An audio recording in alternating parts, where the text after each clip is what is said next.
আসসালামু আলাইকুম। আপনারা দেখতে পাচ্ছেন সৌদি আরবিয়া এয়ারলাইন্সের বিশাল বহরের বিশাল বিমানটি। এই বিমানটি থেকে কিছু কার্গো মাল এখন আনলোড করার জন্য ঢাকনাটা খোলা হয়েছে। দেখুন অটোমেটিকভাবে কীভাবে কার্গো মালগুলো অটোমেটিকভাবেই বিমান থেকে বাইরে বেরিয়ে আসতেছে। এখানে অনেক কিছু জানার আছে যা আপনাদেরকে জানাচ্ছি।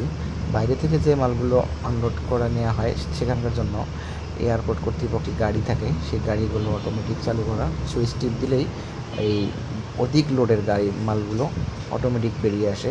এবং এই প্রসেস সিস্টেমটি এই প্লেনের নিচের সাইডে কার্গো স্তরটা যেখানে, সেখানেও এই প্রসেসটাই আছে।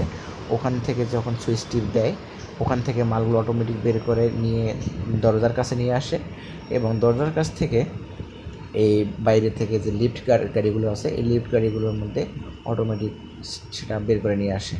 আপনারা দেখতে পাচ্ছেন এই মালগুলো আবার এই লিফট গাড়ি থেকে আরেকটি গাড়ি এসে নিয়ে যাবে, সেখানকেও সেই একই সিস্টেম। যে এই মালটি যখন নিচে নামানো হচ্ছে, দেখুন আপনারা দেখতে পাচ্ছেন, অবশ্যই দেখতে পাচ্ছেন এই মালটিকে নেওয়ার জন্য আবার আরেকটি গাড়ি আসবে। এই যে আরেকটি গাড়ি আসছে, সিরিয়াসলি চলে যাচ্ছে।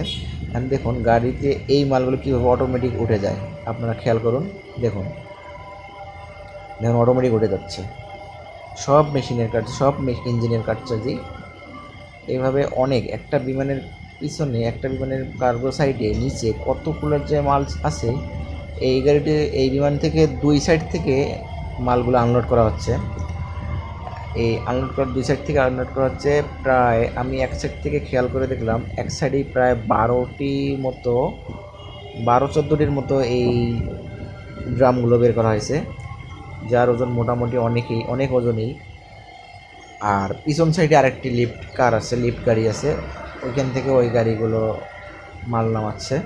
দেখুন হয়তোবা একটু দেখতে জুম আউট করলে একটু দেখতে পারবেন, হয়তোবা এখন দেখা যাচ্ছে না।